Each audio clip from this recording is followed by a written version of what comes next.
प्यारे बच्चों, कक्षा 8वीं के प्रथम पाठ सुभाषितानी में मैं आपका हार्दिक स्वागत और अभिनंदन करता हूँ। तो प्यारे बच्चों, सबसे पहले सुभाषित क्या होती है ये जानना चाहिए। सुभाषित दो शब्दों का संयोग है, एक सु, दूसरा भाषित। सु का अर्थ होता है अच्छा और भाषित का अर्थ होता है वचन, अर्थात मधुर वचन। प्रस्तुत पाठ में ये मधुर वचन श्लोक के रूप में संग्रहित किए गए हैं। इन श्लोकों का चयन सूक्ति मंजरी, नीति शतकम, मनुस्मृति, शिशुपालवधम, पंचतंत्रम आदि ग्रंथों से किया गया है। तो प्यारे बच्चों, ये श्लोक बड़े रुचिकर हैं। आपको पूरे ध्यान से इनको पढ़ना है और अपनी ज़िंदगी में भी आपको इनको अपनाना है। आओ पढ़ते हैं। गुणा गुणज्ञेषु गुणा भवन्ति, ते निर्गुणं प्राप्य भवन्ति दोषाः। शुष्वादु तोयाः प्रभवन्ति नद्यः, समुद्रमाशाद्य भवन्त्यपेयः।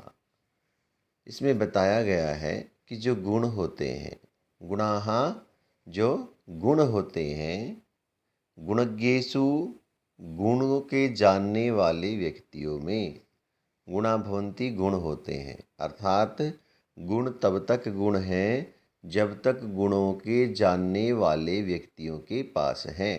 फिर से देखें प्यारे बच्चों, गुणा जो गुण होते हैं, गुणज्ञेषु गुण के जानने वाले व्यक्तियों में, गुणा भवन्ति गुण होते हैं। जब तक गुण के जानने वाले व्यक्तियों के पास हैं, जब तक टैलेंटेड व्यक्ति के पास है, वो तब तक टैलेंट है। ते निर्गुणम प्राप्य भवन्ति दोषाः। वही जो गुण हैं, यदि निर्गुण व्यक्ति को प्राप्त हो जाएं, यदि दुष्ट व्यक्ति के पास चले जाएं, जो गुणहीन व्यक्ति है उसको प्राप्त हो जाएं, तो भवन्ति दोषाः, तो वही गुण क्या बन जाते हैं? दोष बन जाते हैं। ते वही गुण निर्गुणम प्राप्य, निर्गुण व्यक्ति के पास पहुँच करके, प्राप्त हो करके, भवन्ति दोषाः, दोष बन जाते हैं। उदाहरण भी दिया है कवि ने, सुस्वादु तोयाः प्रभवन्ति नद्यः। सुस्वादु मीठे जल वाली, सुस्वादु तोयाः, सुस्वादु मीठा और तोय जल की मीठे जल वाली, प्रभवन्ति नद्य है जो नदियां हैं वो मीठे जल वाली प्रभावित होती हैं, अर्थात मीठे जल वाली निकलती हैं। जब नदियों का उद्गम होता है, जब नदियां पहाड़ों से निकलती हैं, तो वो कैसी होती हैं? सुस्वादु तोया होती हैं, मीठे जल वाली होती हैं। जब नदियों का उद्गम होता है, जब नदियां जहाँ से निकलती हैं, तो उनका जो पानी है वो सुस्वादु तोय होता है, अर्थात मीठा जल वाली नदियाँ जो है वो उत्पन्न होती हैं। लेकिन वो नदियाँ अब कैसे जल वाली हो जाती हैं? उनका जल अपेय हो जाता है। कब हो जाता है? देखते हैं। समुद्रम आशाद्य भवन्त्यपेयः। समुद्रम, समुद्र में, आशाध्य प्राप्त हो करके, समुद्र को जब प्राप्त होती हैं कौन? नदियाँ। वही नदियों का जल जब समुद्र में मिल जाता है, भवन्ति अपेयाः, भवन्ति हो जाता है, अपेयाः न पीने योग्य। तो वही जो पानी है वो अपेय हो जाता है, अनड्रिंकेबल हो जाता है। अग्रिम देखते हैं।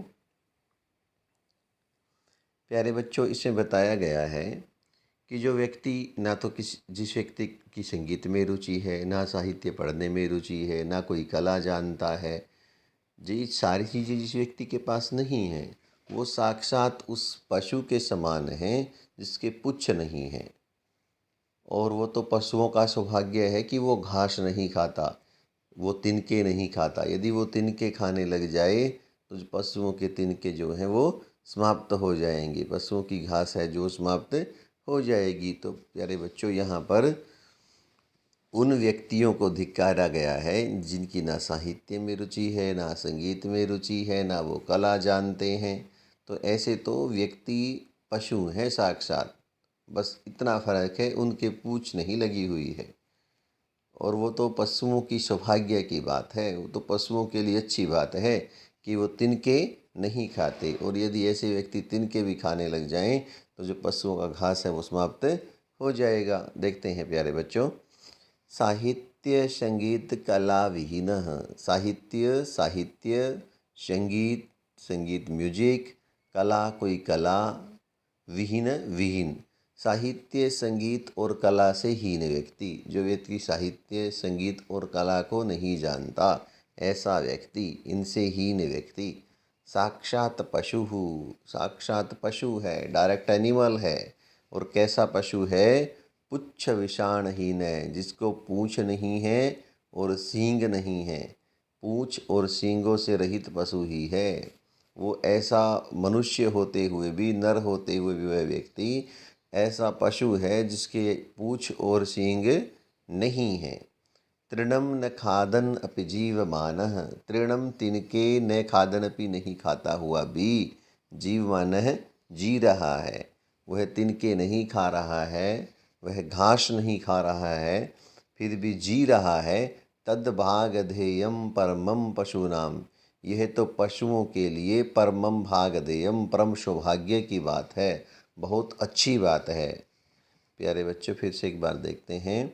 साहित्य संगीत और कला से हीन व्यक्ति साक्षात पशु, साक्षात पशु है। और कैसा पशु है?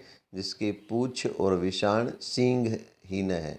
पूँछ और विषाणों से हीन, अर्थात पूँछ और सींगों से रहित पशु के समान है। तृणम न खादन अपि जीवमानः। ऐसा व्यक्ति तिनके न खाता हुआ भी जी रहा है। तद्भागधेयम परमम पशूनाम।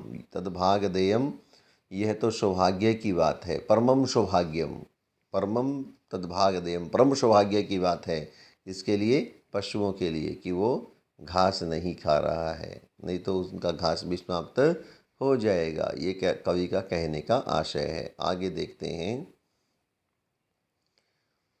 प्यारे बच्चों, जो अग्रिम श्लोक है, तृतीय श्लोक, उसमें व्यक्ति को बताया गया है कि किस प्रकार व्यक्ति को होना चाहिए। अगर किस प्रकार का जो व्यक्ति होता है उसके क्या क्या नष्ट हो जाते हैं। ध्यानपूर्वक बच्चों देखिएगा। लुब्धस्य नश्यति यशः पिशुनस्य मैत्री, नष्टक्रियस्य कुलम अर्थपरस्य धर्मः, विद्याफलं व्यसनिनः कृपणस्य सौख्यम, राज्यम प्रमत्त सचिवस्य नराधिपस्य। तो इसमें प्यारे बच्चों बताया गया है कि जो लुब्ध व्यक्ति होता है, जो लालची व्यक्ति होता है, उसका यश नष्ट हो जाता है। उसके बारे में लोग कहते हैं कि ये तो बहुत कंजूस है, तो सभी लोग ये कहेंगे तो जो उसका यश है वो नष्ट हो जाएगा। पिशुनस्य मैत्री, जो चुगलखोर व्यक्ति होता है उसकी मित्रता नष्ट हो जाती है। नष्ट क्रियस्य कुलम, जो काम नहीं करता, जो अकर्मण्य है, जिसकी क्रिया नष्ट हो चुकी है, उसका कुल नष्ट हो जाएगा। जो काम ही नहीं करेगा तो उसका कुल नष्ट हो ही जाएगा। अर्थ परस्य धर्म है, जो अर्थ को ही महत्व ज़्यादा देता है, जो धन को ही ज़्यादा महत्व देता है, तो उसका भाई धर्म नष्ट हो जाता है कि उसकी जो ध्यान है जो पैसे पर ही रहेगा। विद्याफलम व्यसनी है, विद्याफलम व्यसनी है, जो व्यसनी व्यक्ति है, जो गलत आदतों वाला व्यक्ति है, उसका विद्या का फल नष्ट हो जाता है। और जो कंजूस व्यक्ति है, जो कृपण व्यक्ति है, ठीक है, उसका जो है वो सुख नष्ट हो जाता है। राज्यम प्रमत सचिवस्य नराधिपस्य, ऐसा राजा जिसके जो सचिव हैं वो प्रमत हों, प्रमादी हों, आलसी हों, तो ऐसे राजा का जो है राज्य नष्ट हो जाता है। फिर से देखते हैं प्यारे बच्चों अच्छी तरह। लुब्धस्य नश्यति यशः, लालची व्यक्ति का, लुब्धस्य लालची व्यक्ति का, नश्यति नष्ट हो जाता है, यश यश, लालची व्यक्ति का यश नष्ट हो जाता है। पिशुनस्य, चुगलखोर व्यक्ति की मैत्री मित्रता नष्ट हो जाती है। नष्ट क्रियस्य, जिसकी क्रिया नष्ट हो चुकी है, जो कोई काम नहीं करता, जो अकर्मण्य व्यक्ति है, ऐसे व्यक्ति का कुल नष्ट हो जाता है, वंश नष्ट हो जाता है। अर्थपरस्य धर्मः, जो अर्थपरक व्यक्ति है, जो धन को अधिक महत्व देता है, ऐसे व्यक्ति का जो धर्म है वो नष्ट हो जाता है। विद्याफलम व्यसनिनः, जो व्यसनी व्यक्ति है, जो गलत आदतों वाला व्यक्ति है, जो बुरी आदतों को अपनाए हुए है, ऐसे जो व्यक्ति है उसका विद्या का फल नष्ट हो जाता है।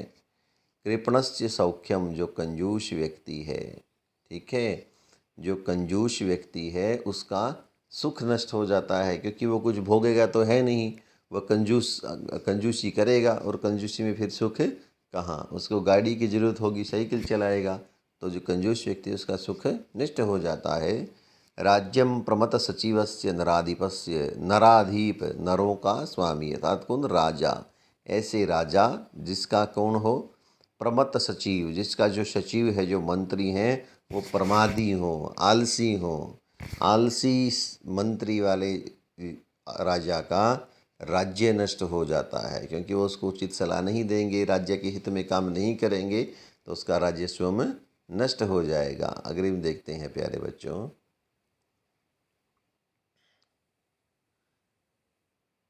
ये बहुत अच्छा जो श्लोक हमारे को शिक्षा देता है। इसमें बताया गया है कि जो मधुमक्खियाँ होती हैं वो कड़वे रस का भी पान करती हैं और मीठे रस का भी पान करती हैं। दोनों रसों का पान करके वो क्या बनाती हैं? शहद बनाती हैं। ठीक है। उसी प्रकार जो संत लोग होते हैं वो दुर्जन व्यक्तियों की बात को भी सुनते हैं, वो सज्जन व्यक्तियों की बात को भी सुनते हैं, और दोनों की बातों को सुन करके जो बोलते हैं वो मधुर सुक्त रूपी रस बोलते हैं। मीठा अच्छे वचन रूपी रस को वो का निर्माण करते हैं। देखते हैं बच्चों। पीत्वा रसम तु कटुकम मधुरम शमानम, माधुर्यम एव जनयेन मधुमक्षिका अशौ, शन्तस्तथैव समसज्जनदुर्जनानां श्रुत्वा वचः मधुरसुक्तरसं सृजन्ति। ध्यानपूर्वक देखें। पीत्वा पी करके, रसम रस को, कटुकम कड़वे को, मधुरम और मधुर मीठे को, समान समान रूप से, दो प्रकार के रसों को समान रूप से पी करके। कैसे समान रसों को? कटुकम कड़वे को और मधुरम मीठे को समानम समान रूप से पीत्वा पी करके, रसम रस को, कड़वे और मीठे रस को समान रूप से पी करके, माधुर्यम एव जनयेत, मधुरता ही उत्पन्न करती हैं, शहद ही उत्पन्न करती है। मधुमक्षी का अशौ, यह मधुमक्खी, मधुमक्षी का अशौ, यह जो मधुमक्खी है, अशौ मैंने यह मधुमक्षी का मक्खी, माधुर्यम एव जनयेत, शहद को ही उत्पन्न करती है। संत है, जो संत लोग होते हैं, जो अच्छे लोग होते हैं, तथा एव तथैव, उसी प्रकार जो संत लोग होते हैं, सम सज्जन दुर्जना नाम, सज्जन और दुर्जनों की समान रूप से, समान रूप से सज्जन अच्छे व्यक्तियों की, दुर्जना नाम और दुर्जन व्यक्तियों की, वचः श्रुत्वा, वाणी को सुन करके, श्रुत्वा सुन करके, मधुर सुक्त रसम सृजंती, मधुर मीठे सुक्त अच्छे वचन रूपी रसम रस को सृजंती निर्माण करते हैं। उसी प्रकार जो संत लोग होते हैं वो दुर्जनों और सज्जनों की वाणी को समान रूप से सुन करके मधुर सुक्त रूपी रस का निर्माण करते हैं, मीठे अच्छे वचन रूपी रस का निर्माण करते हैं। अग्रिम देखते हैं बच्चों। अग्रिम आपके लिए प्रेरणादायक है कि जब व्यक्ति काम नहीं करता तो जो है उसकी कैसी दशा हो जाती है। ध्यानपूर्वक देखिएगा। विहाय पौरुषम यो हि देवम एव आलम्बते, प्रसाद सिंहवत् तस्य मूर्धन्य तिष्ठन्ति वायसः। प्यारे बच्चों, यहाँ पर कहा गया है विहाय पौरुषम, जो व्यक्ति पौरुष को छोड़ करके, मेहनत को छोड़ करके, परिश्रम को छोड़ करके, दैवम एव अवलंबते, दैवम भाग्य का ही, अवलंबते सहारा लेता है, जो व्यक्ति पौरुषम मेहनत को, विहाय छोड़ करके, परिश्रम को छोड़ करके, दैवम भाग्य को अवलंबते सहारा लेता है, भाग्य का सहारा लेता है कि मैं कुछ नहीं करूँगा, मेरा तो भाग्य ही ऐसा है। इस प्रकार के व्यक्ति की स्थिति पता कैसी है? प्रासाद सिंहवत, कि महल के उस शेर के समान है। बच्चों, आपने देखा होगा आजकल तो कोई जहाज अपने मकान के ऊपर बनवा देता है, ठीक है, तो कोई पक्षी बनवा देता है। तो पहले शेर बनाया करते थे, तो महल के ऊपर बने हुए शेर पर क्या करते हैं, जो वायस हैं, जो कोए हैं, उसके सिर पर बैठ जाते हैं। तो उसी प्रकार जो व्यक्ति है ना, भाग्य को का सहारा लेता है, और किसको छोड़ करके? परिश्रम को छोड़ करके। तो उसकी स्थिति कैसी है? प्रासाद महल के सिंहवत शेर के समान है। महल के ऊपर बने हुए उस सिमट के शेर के समान है। तस्य मूर्धन्यी, उसके सिर पर तिष्ठन्ति, बैठ जाते हैं, वायसाह, कोय।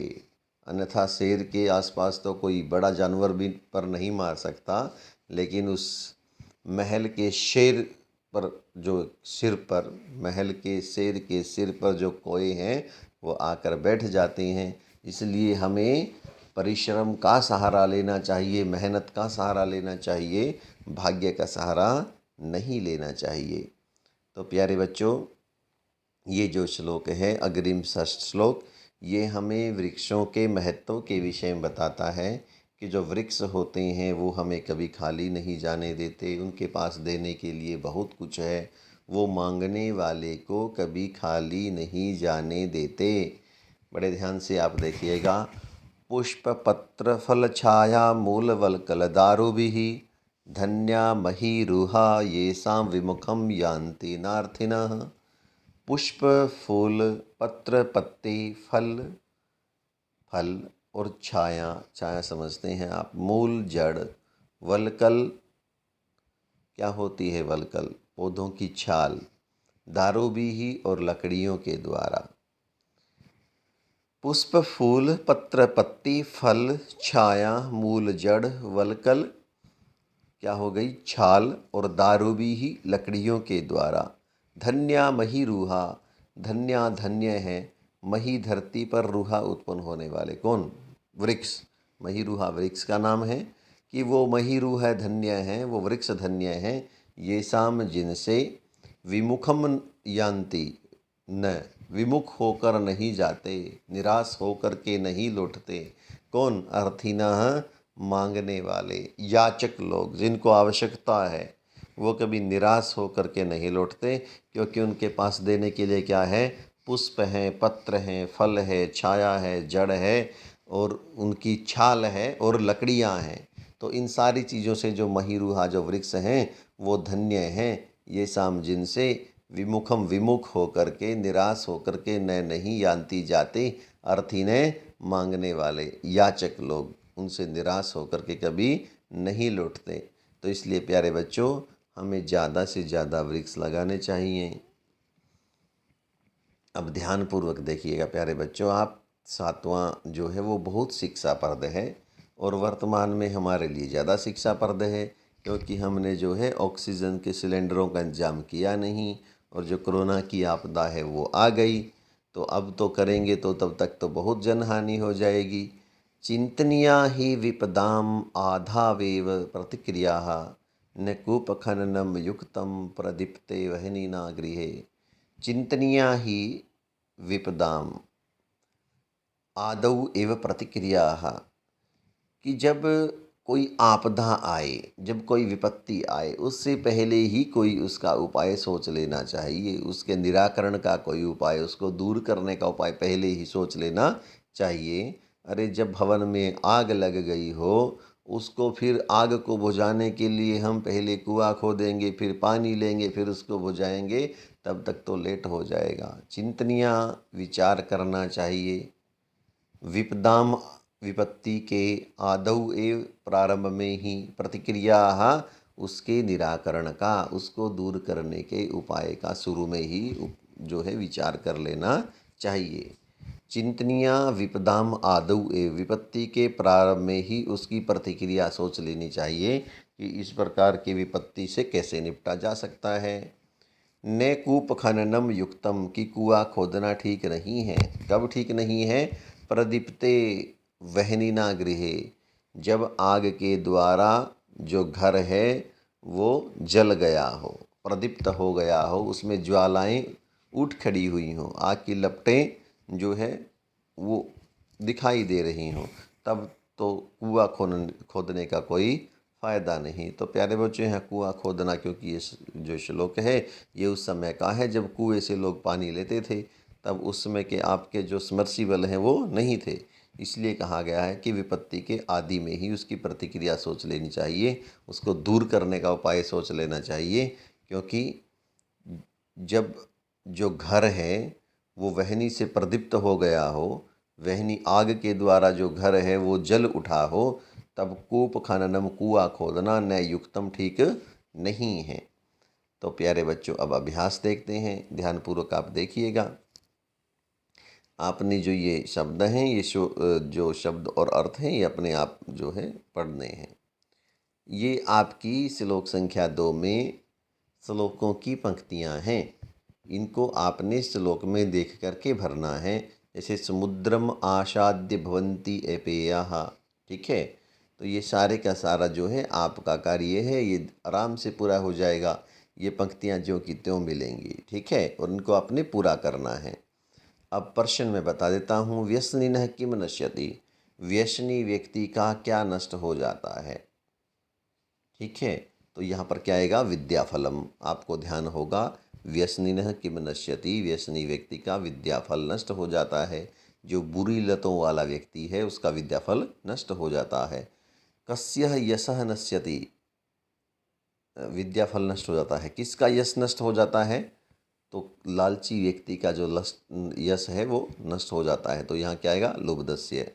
प्यारे बच्चों, जो पहला है व्यसनी व्यक्ति का क्या नष्ट हो जाता है, बुरी लत वाले व्यक्ति का जो है वो विद्याफल नष्ट हो जाता है। तो आप यहाँ क्या लिखोगे, विद्याफलम पहले का।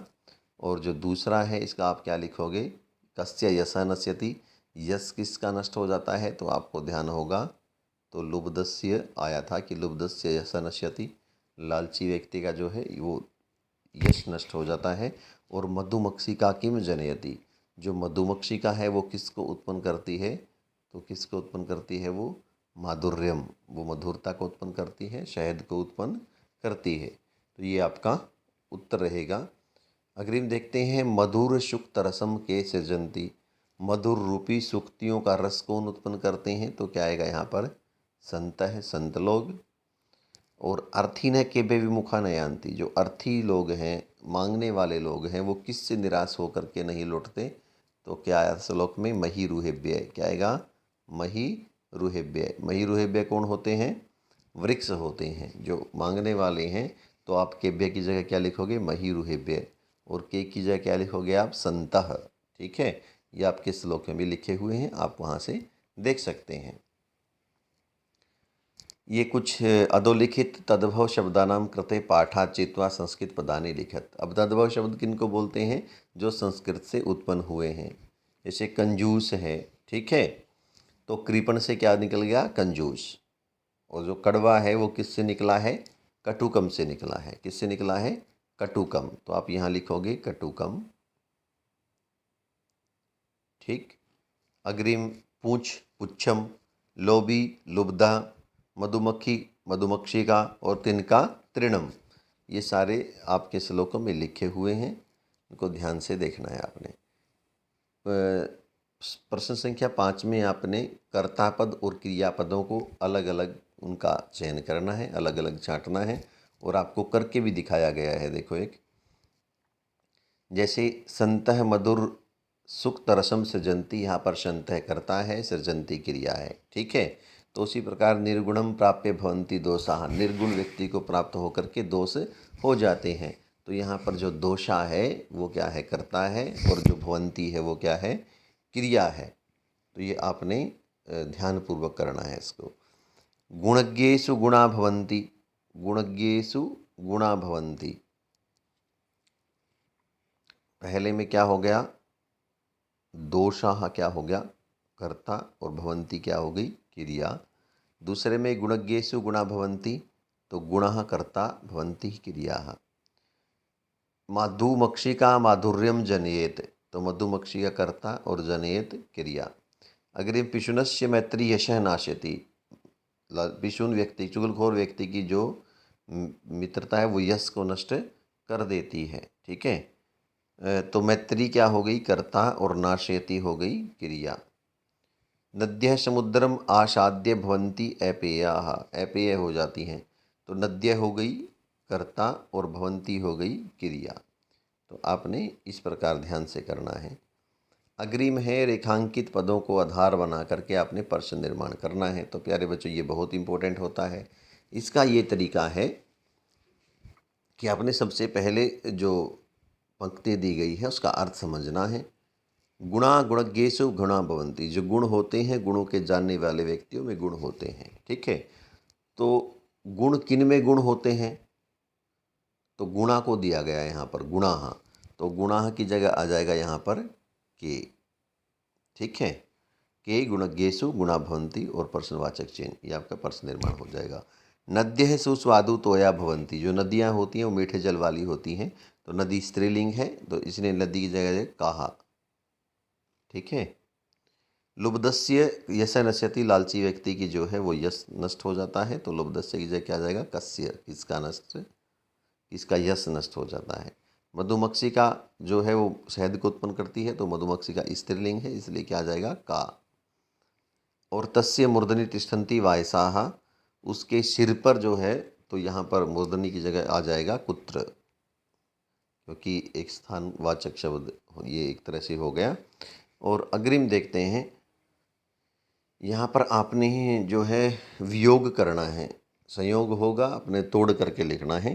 जैसे समुद्रम आसाद्य का दिया हुआ है, समुद्रम धन आसाद्य है, तो उसी प्रकार यहाँ पर माधुर्यम धन एव, अल्पम धन एव, सर्वम धन एव, धन का मतलब प्लस, दैवम प्लस एव, महात्मा नाम प्लस उक्ति, और विपदाम, विपदाम आगे हो जाएगा आधावेव। ठीक है, या बिल्कुल तोड़ना है, विपदाम आधौ एव। ठीक है, तो इस प्रकार से जो है आपका अभ्यास हो गया। प्यारे बच्चों, आशा है कि आपको वीडियो अच्छी लगी होगी, समझ में आई होगी।